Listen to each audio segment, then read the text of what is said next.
Okay. Our topic for today, as I mentioned, is the Battle of Eylau. And in the pantheon of vicious battles, I think Eylau, Wagram, Borodino, and Leipzig are on the Mount Rushmore of Napoleonic clashes. Why was Eylau such a bloody affair? They were, and I agree with you. In terms of the losses, it is hard to fathom the extent of the numbers. Maybe in terms of absolute numbers, the Borodino and certainly Leipzig dwarf Eylau, but in terms of proportion of casualties to the participants, Eylau is well over a third of the participants who became casualties. So it's a bloodletting on an unusual scale for the period.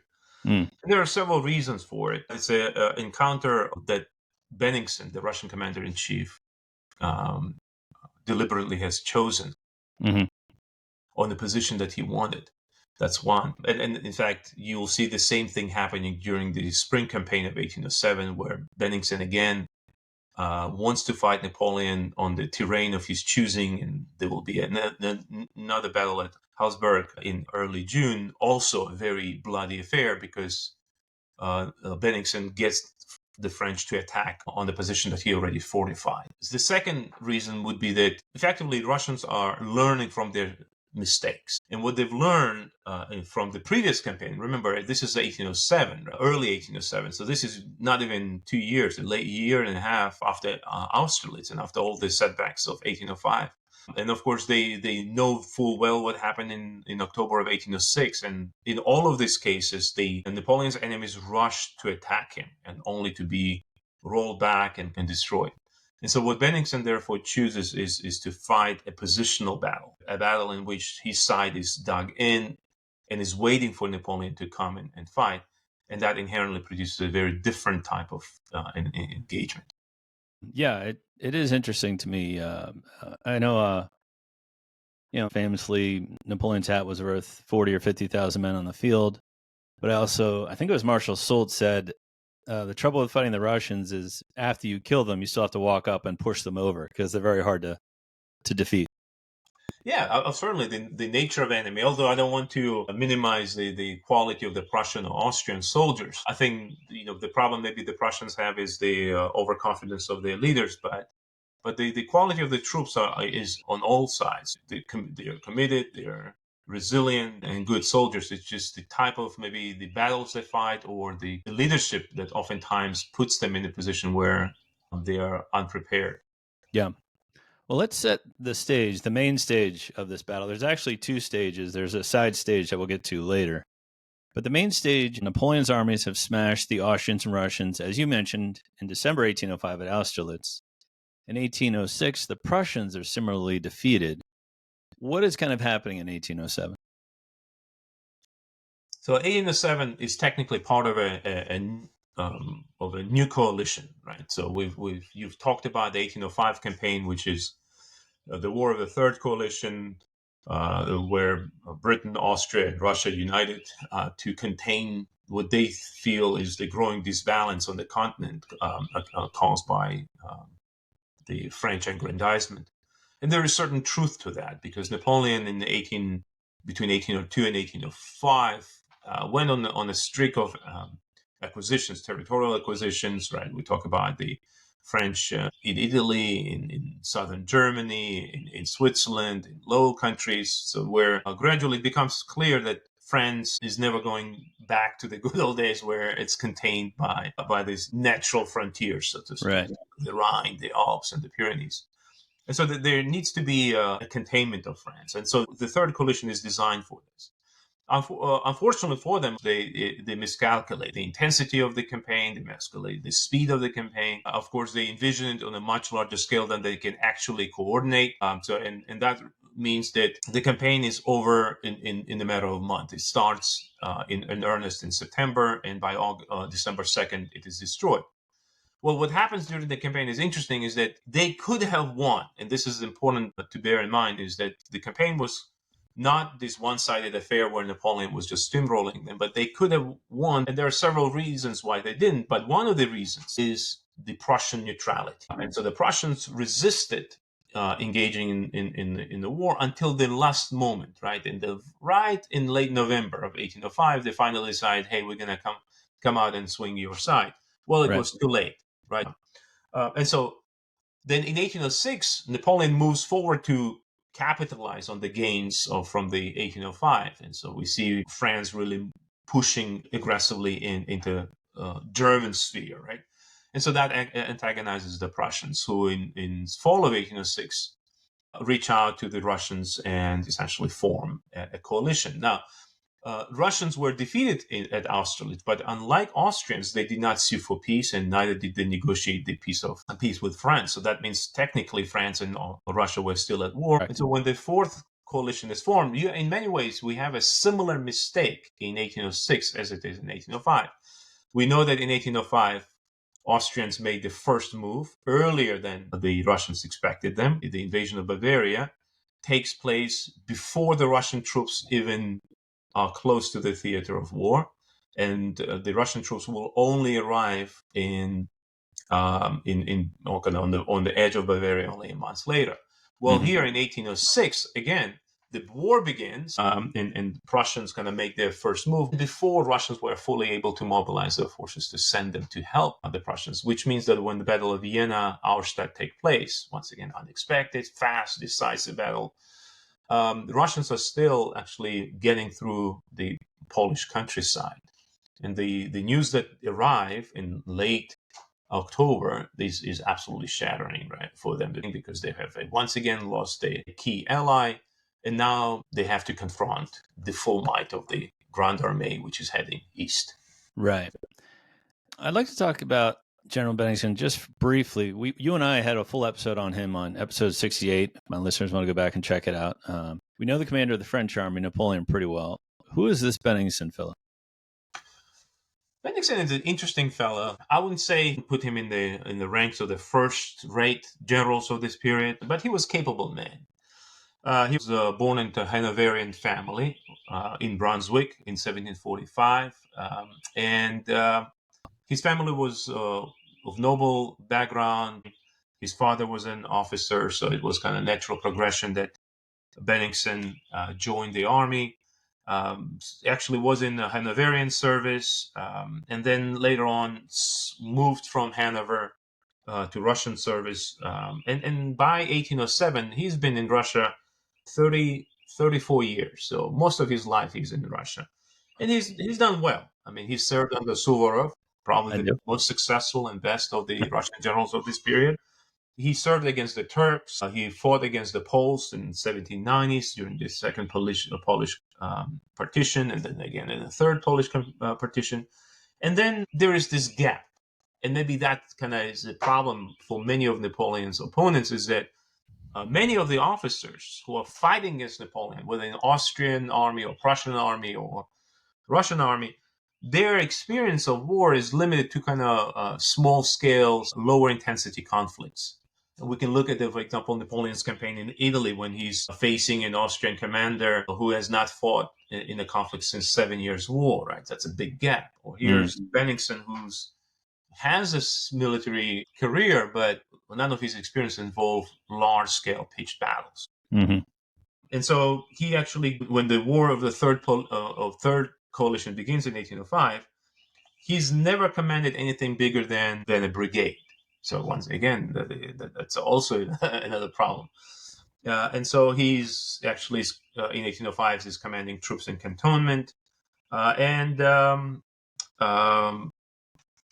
Essentially, he's not involved in the war against Napoleon itself, because he's tasked with gathering forces.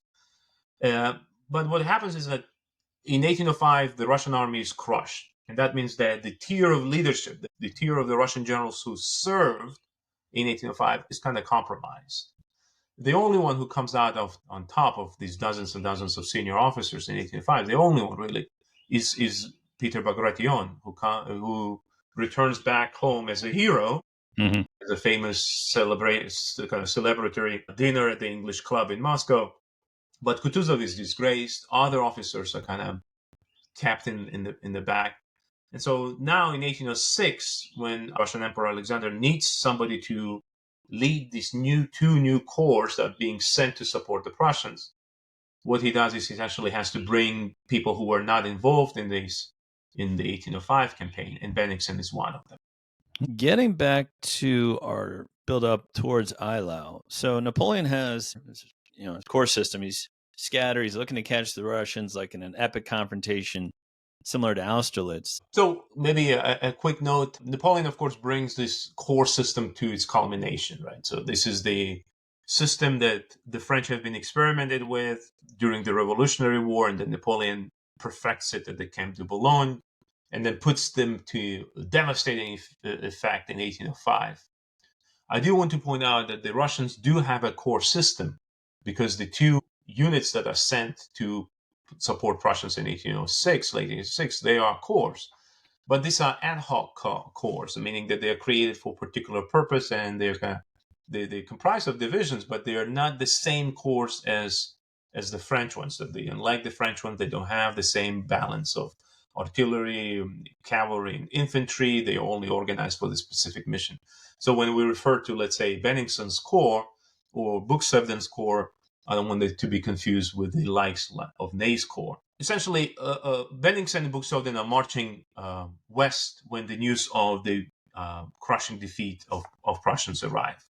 And now they realize that they will face the strength of Napoleon's army, and so they stop, because they don't want to be exposed to the same issues like Kutuzov was in 1805, when, after Austrian defeat at Ulm, Napoleon chased them and almost to destroy them.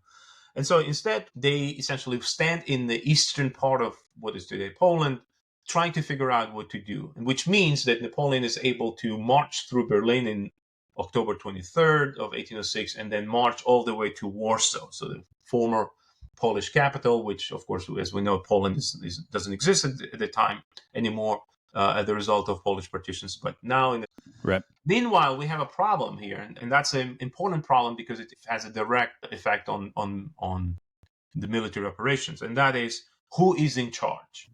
So Bennigsen and Buxtehude are competing for the top job. They both have corps, and yet none of them kind of have a say on how the campaign is planned.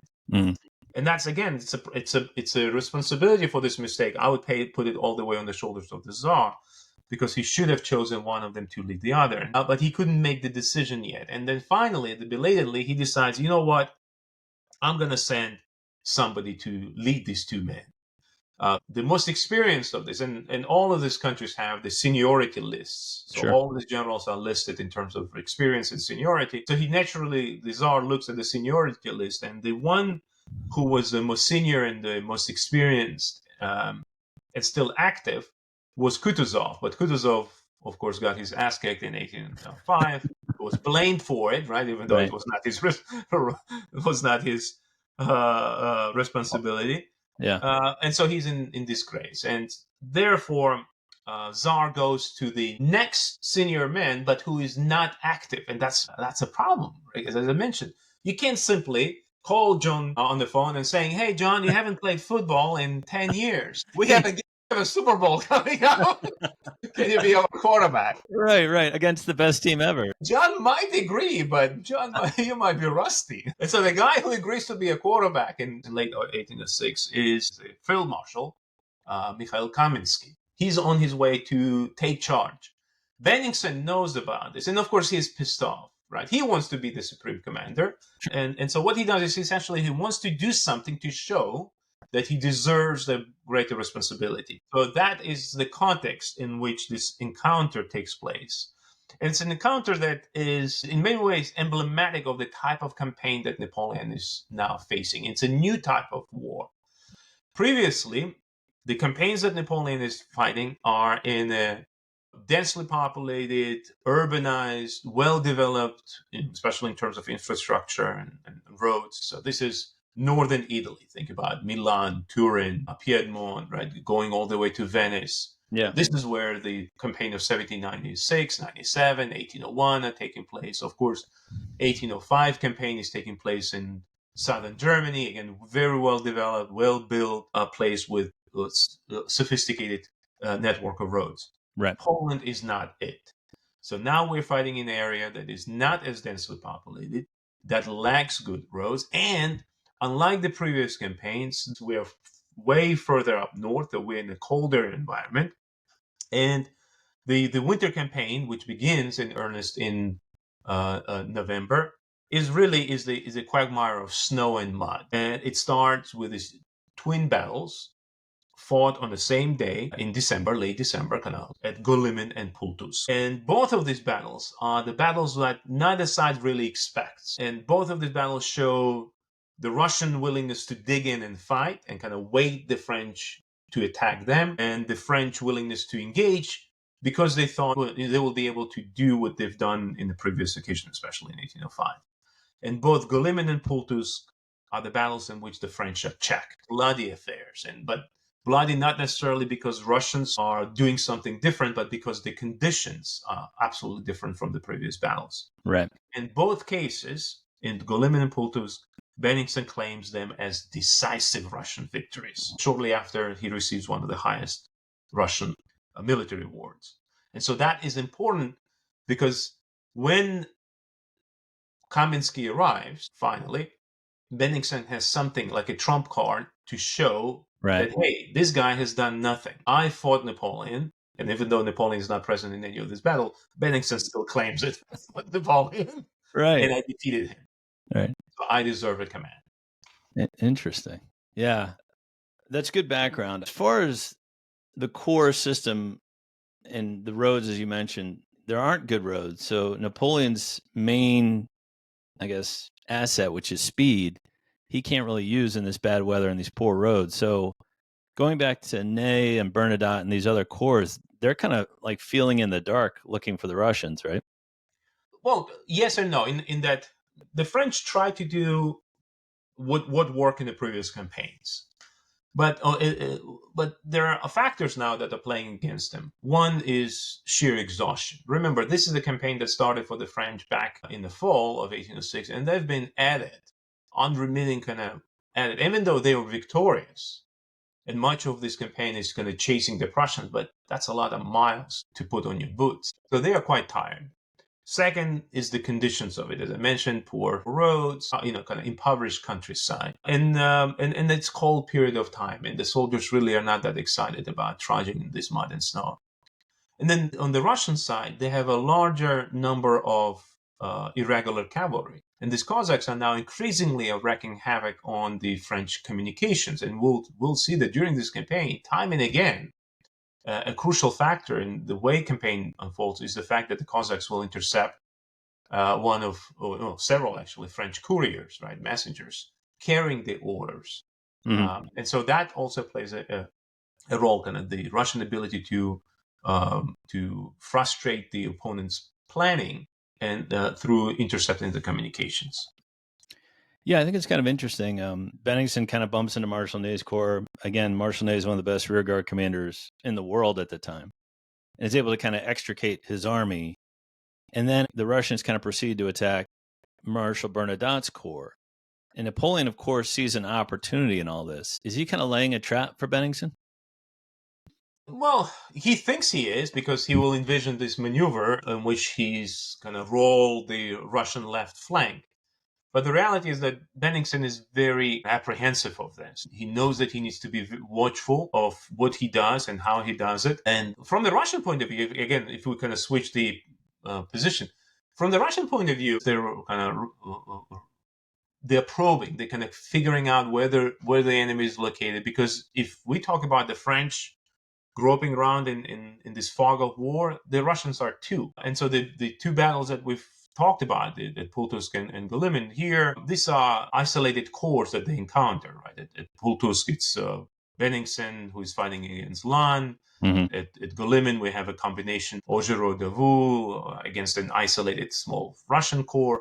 And in both of these, certainly at Golimyn, the French have a much greater numerical superiority. At Pultusk, Bennigsen has a lot higher number, but he's willing to kind of wait it out, because what he's worried is that Napoleon was using this battle as to pin him down and then do the maneuver in the back, this classical maneuver sur la derrière.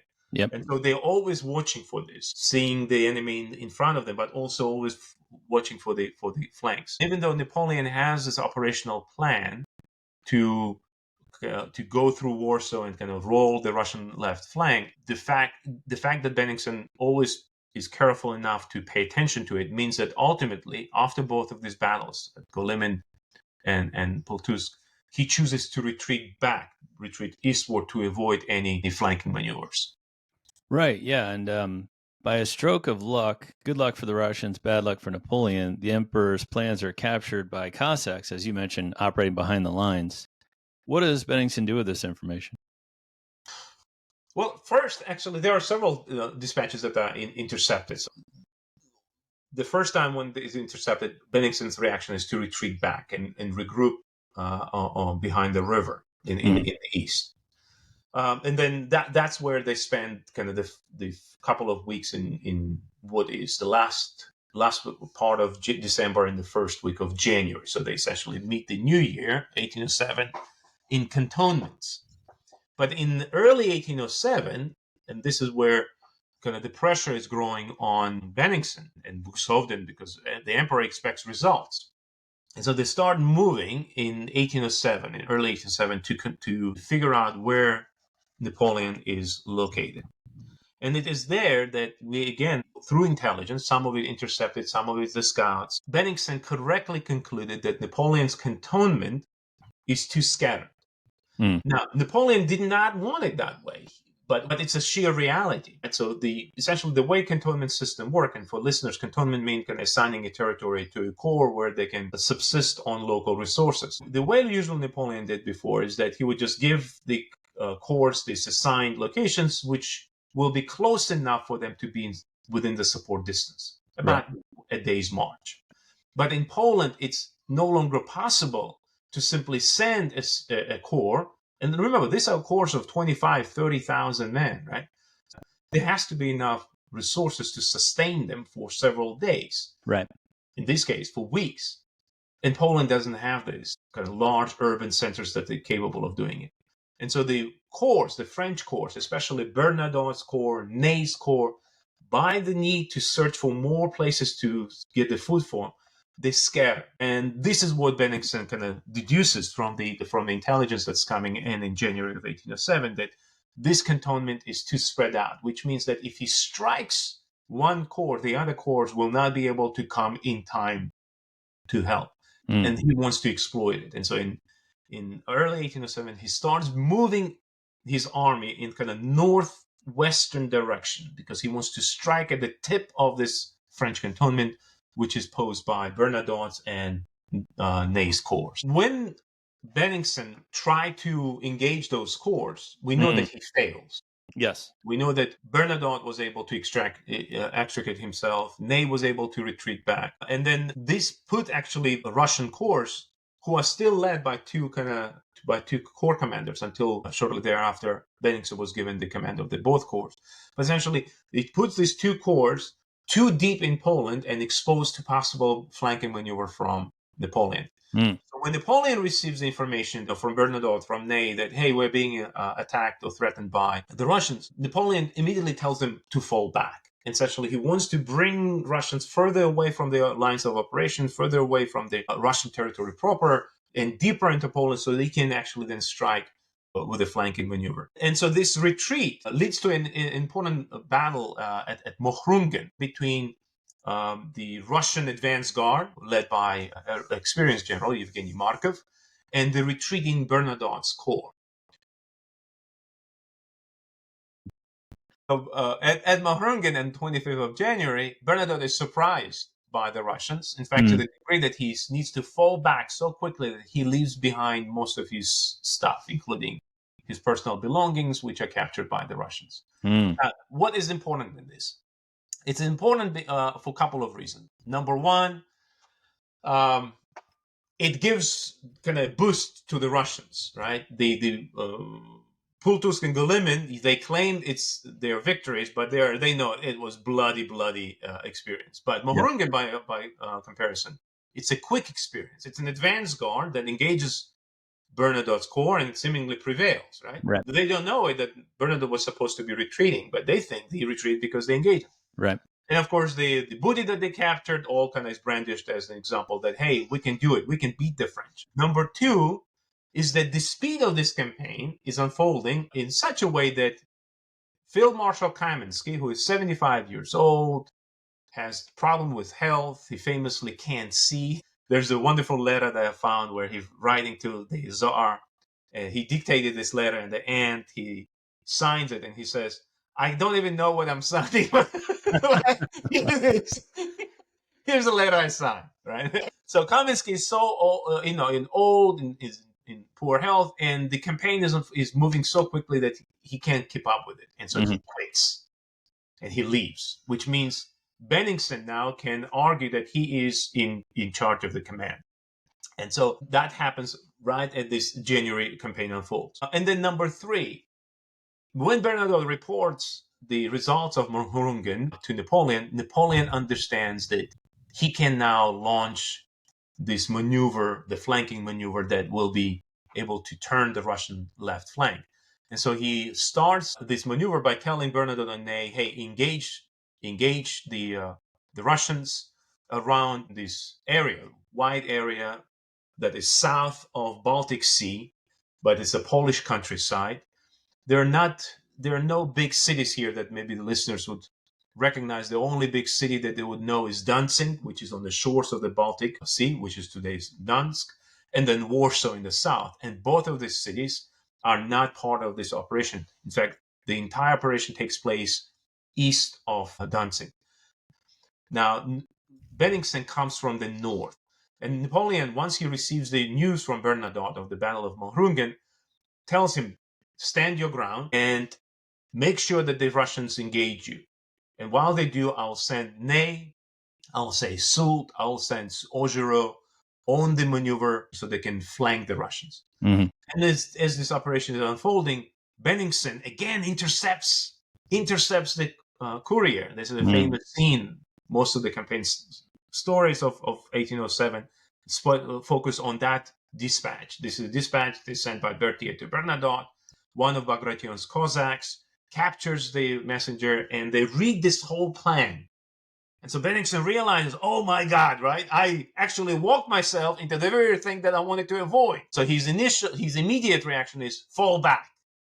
And so as they're falling back, they have to fight a series of actions, rear guard actions, at places like Yonkovo and at places like Hof. And it is only on the evening of February 7th, so from 25th of January when Mohrungen takes place to February 7th, this is the kind of space in which Bennigsen rushes forward, realizes it's a mistake, and now retreats back on. Evening of February 7th, he gets to this town of Prussian Eylau. Yeah. Describe the town? Just, is it a small village? A few thousand people. There is a city that is located on this rolling plain, and that will become an important issue because unlike, let's say, a previous engagement, they're kind of rolling hills that the Russians can take control of and kind of dig in. Bennigsen smartly decides to leave the city. He kind of protects it with the advance guard, but leave the city and fall back to a line of hills that runs east of the sea. And that's where during the night and the morning, right, from February 7th to February 8th, they quickly dig in. They essentially build batteries, including a major battery in the middle of the Russian positions with several dozen cannons. And then in the meanwhile, we have a rear guard action that is fought by two Russian commanders that Bennigsen entrusts with gaining time. And both of them will play an important role in subsequent histories of Napoleonic Wars. The head of the rear guard is Peter Bagration, right, later on the hero of 1812.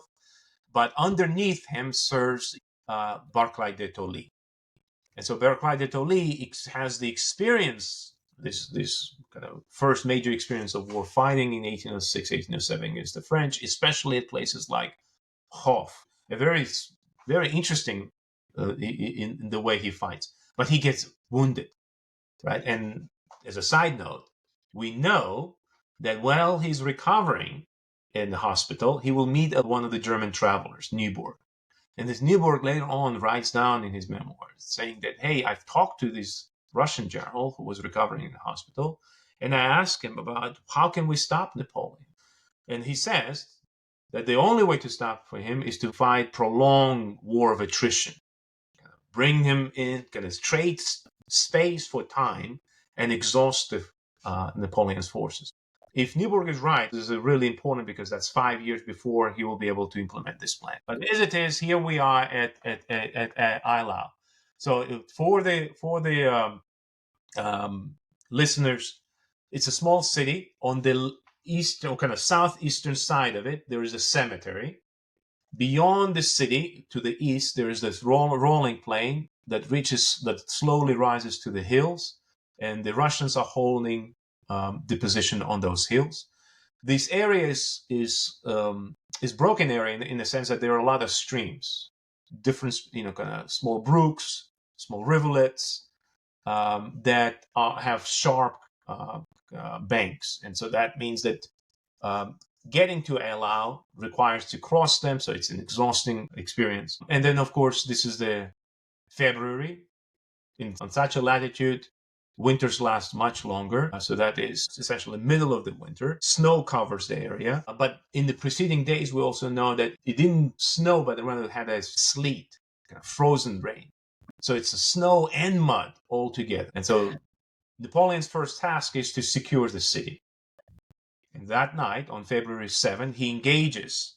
He orders his troops to take the city so he can look beyond, arrange his army for a battle that he thinks is coming. And so during the night, there's a really fierce battle. Bagration was able to defend the city all through the night.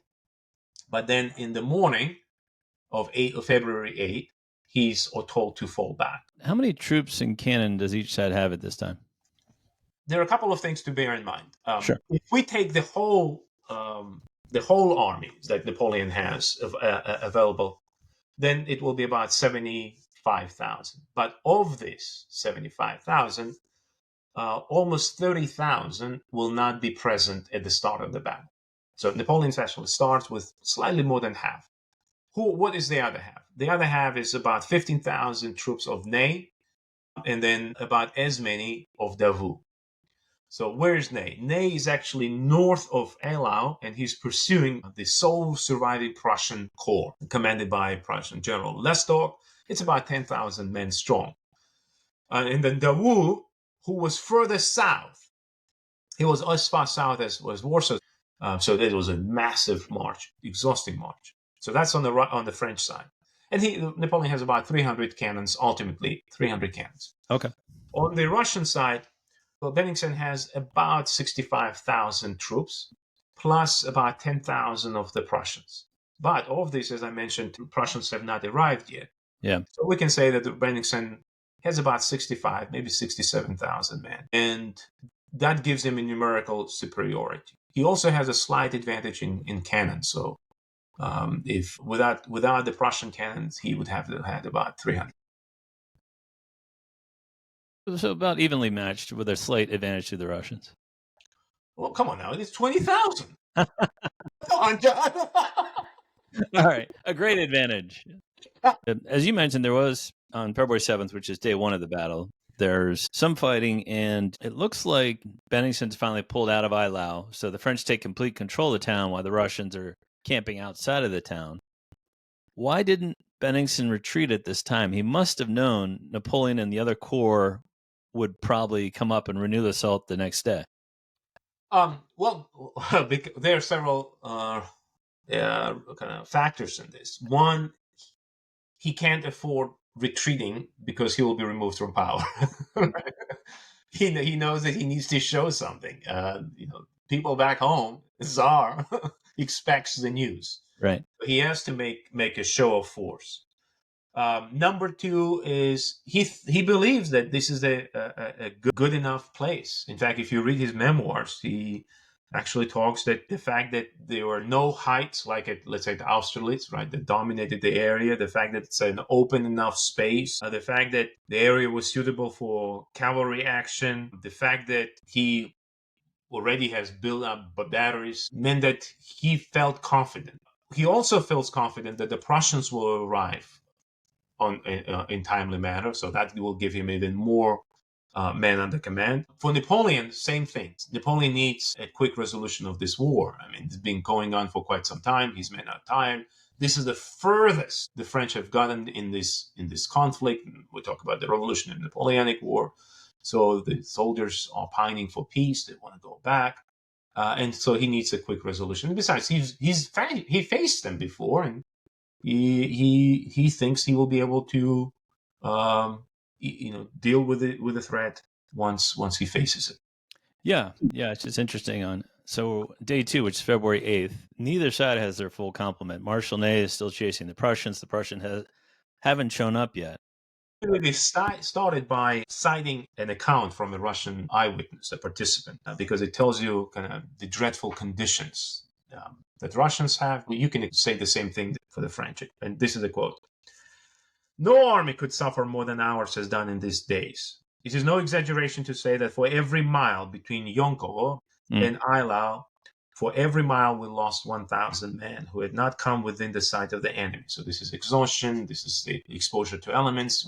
There is at Hof, actually, there's an interesting incident where a bunch of soldiers stumble upon barrels of fortified wine, so they all get drunk. They're in fact so drunk they can't stand on their feet, so they're captured by the French, and that kind of causes a lot of frustration. And so the source then continues, "And what about Bagration's rear guard? What terrible losses it had suffered in those perpetual fights." And then this author then talks about the constant mud, this heavy snow, this cold. Often during a night march through a wooded or a valley, the troops would be obliged to single file past some trifling object which blocked the way, because no one gave the order to remove the obstacle. What would I not have given to sleep on the snow for a few hours during these marches? But even that could not be done. We would hardly take 20 or 30 paces before the order was to halt. Then the weary soldier would sink instinctively to the ground, only to get up in a few minutes and do as many more paces. These went on for hours, until at last we came within the sight of this city. Right. So by the time they get to the city, they're already exhausted. It's a nonstop trudge. The plan from the Russian side is pretty, I would say, simple, and that is to dig in, to see where the main assaults of the French will take place, and then to wait for the arrival of Lestock, which will give them plenty of numbers to turn the tide of battle and hopefully defeat Napoleon. Right. For Napoleon, the plan is, number one, he sends Ney to prevent Lestock from getting to the battle, right? So essentially, he wants to keep the Prussians separate, and Ney has more men. So Napoleon hopes if Lestock makes the kind of decision to stand his ground, Ney will defeat him. More crucially, Napoleon wants to engage the Russians, pin them down, and as they do, Davout's corps will come up on the French right flank, and will essentially turn the Russian wing, the left wing, roll it back. And by doing so, he will be able to throw them in confusion. Yeah, and it like you said, Napoleon launches an attack on the right with Davout's corps, but it's slow going. And to take the pressure off Davout's side of the battlefield, Napoleon sends Marshal Augereau's corps up the middle to take pressure off Davout's side of the battlefield. But fate intervenes with a blinding snowstorm. What happens to Augereau's corps? Oh boy, it's tragic because both sides kind of launch into him. It's awful.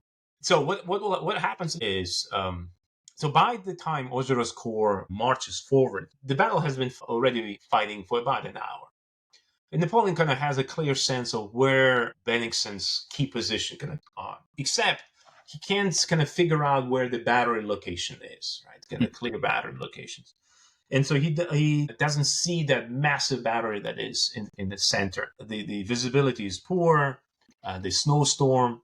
And so he essentially orders Augereau to attack, from the French perspective, the center right of the Russian positions. So it's just off to the right.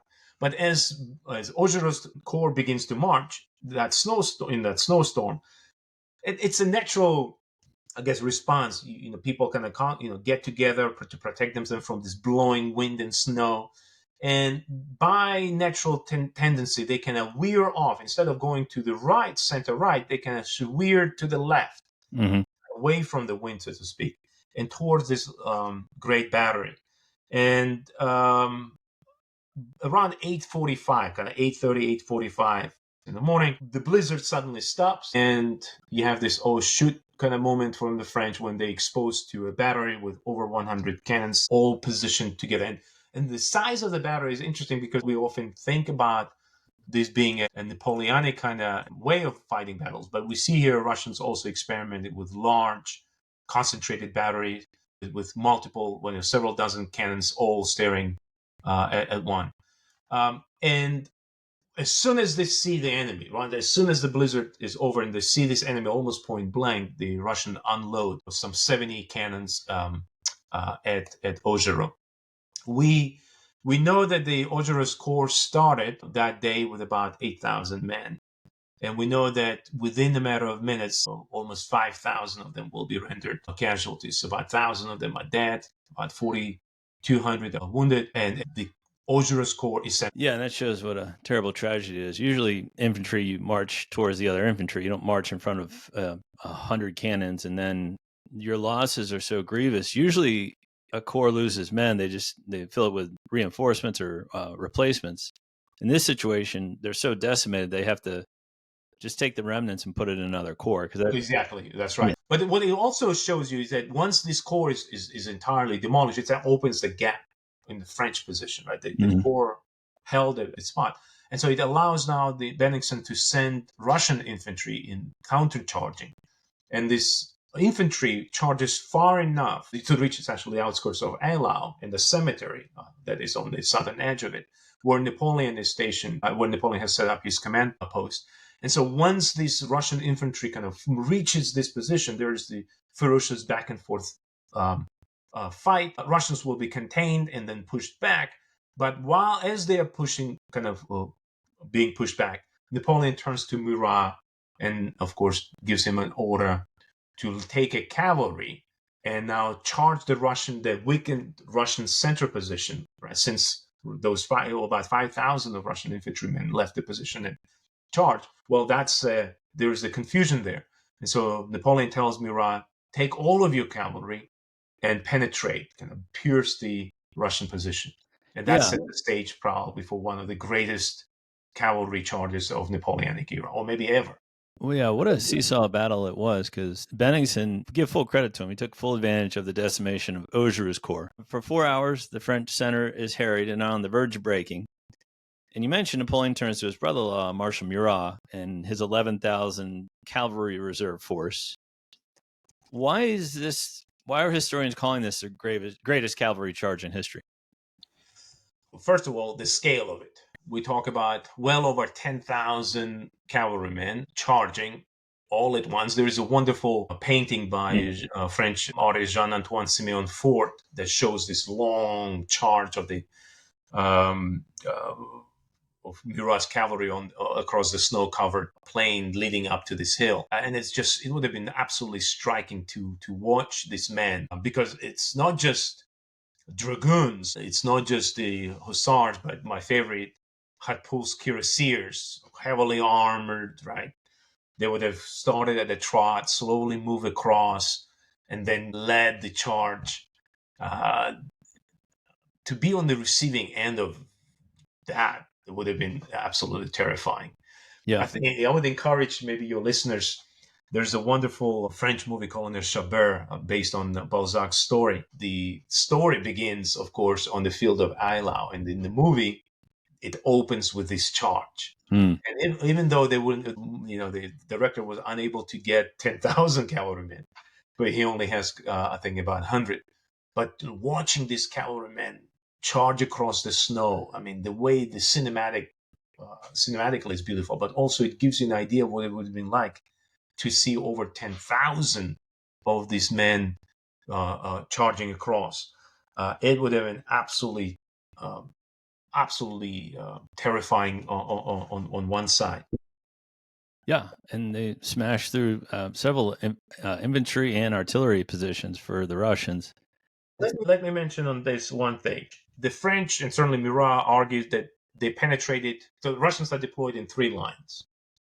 And Murat claimed that he penetrated all 3 lines, then turned around and then penetrated them backwards.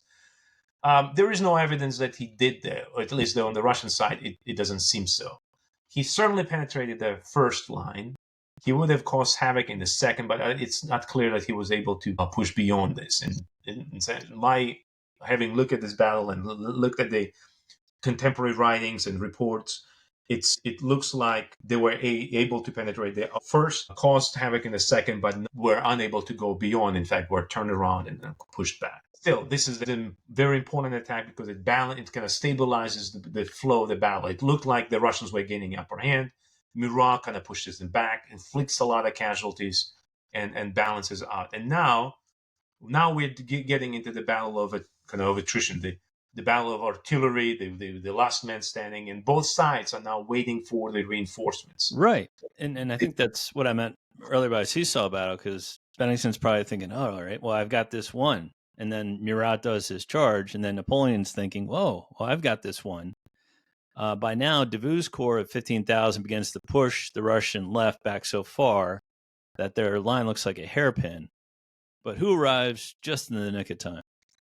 Yes, Lestock. Lestock arrives in the afternoon. So by the time Lestock arrives, if the listeners imagine this battle starting as largely 2 parallel lines of armies, by the time Lestock arrives in the afternoon, the Russian line actually is formed almost a straight angle. So because its left wing is pushed back so far. So Bennigsen is trying to shore that side up as much as possible, but Davout is putting steady pressure on it. And Lestock's arrival, and remember, Lestock has slightly over 9,000. Prussians, yeah. Prussian. Lestock also has a wonderful chief of staff who will play an important role later on. Of course, that's Gerhard von Scharnhorst. So when they arrive, Bennigsen immediately tells them, you need to go further. So Lestock arrived from the west. And Bennigsen tells him, immediately cross the entire battlefield behind my battle position, plug in my left wing.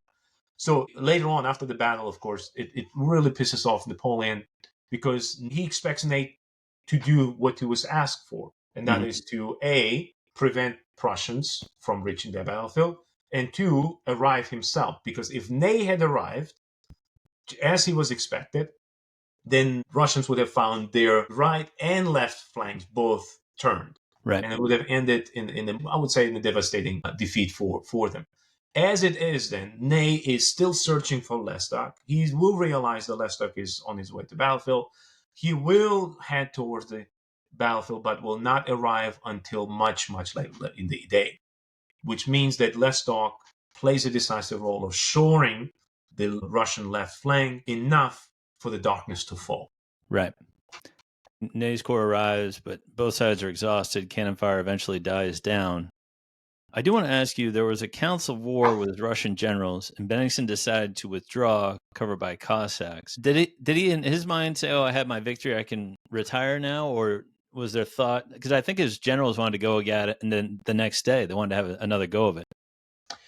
There is actually a really interesting debate that they had that night over what to do next. Even though in the beginning they were gung-ho and willing to fight another battle, once the reports start to come from the individual regiments, they realize that the scale of losses is staggering.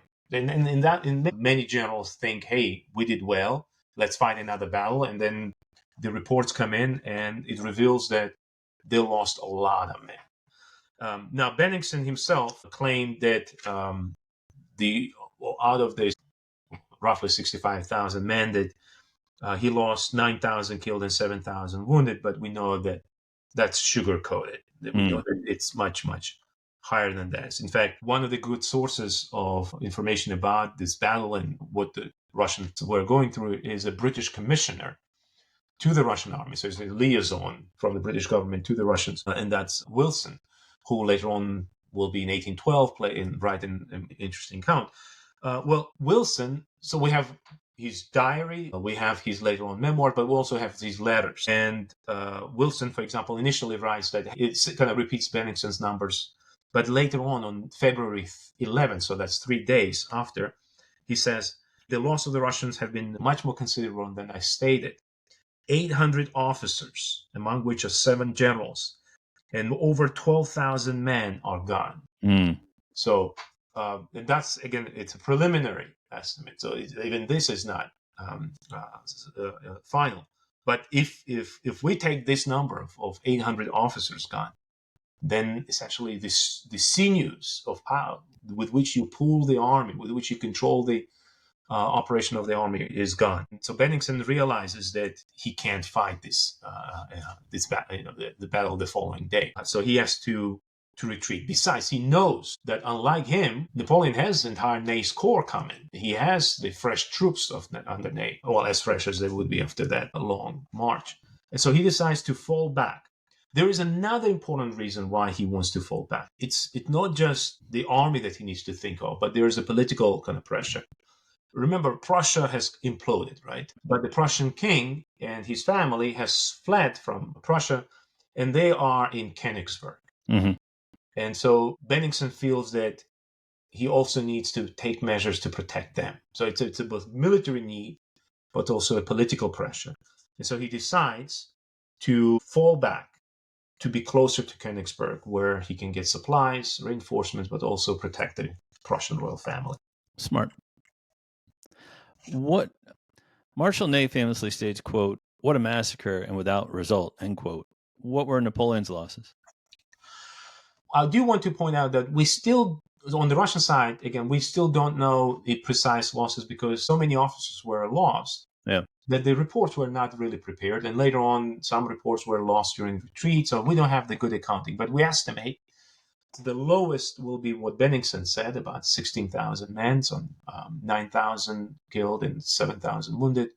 And the highest we'll see about 20,000. And that would include captured as well. Plus they lost about 2,000 cannons. On the French side, we estimate, again, same problems, not good enough reporting, some documents just missing. But we estimate that about 24,000 losses, which have been staggering, considering that Napoleon had started the battle with 45 plus those 15, so 60. So almost half of the army would have been casualties of this battle. And to go back to Ney's observation, he was right in that it is a massacre. It is the bloodiest battle of this entire period as of 1807. Right. All the battles bigger, but few of them will compare in terms of proportion to the sheer bloodletting that Eylau has produced. And what is to show for it? This is the frustration that Ney and so many of them are feeling, is that there is no peace. Russians do not ask for armistice. They do not want to negotiate. They simply fall back. And so the war still continues. So there's nothing to show for the loss of thousands and thousands of lives.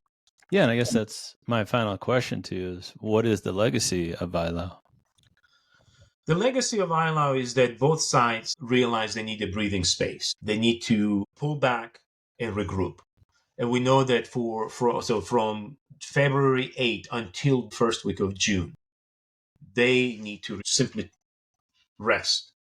And that gives them a gap of several months in which to fill up the regiments, regroup the corps, bring the supplies, and then restart.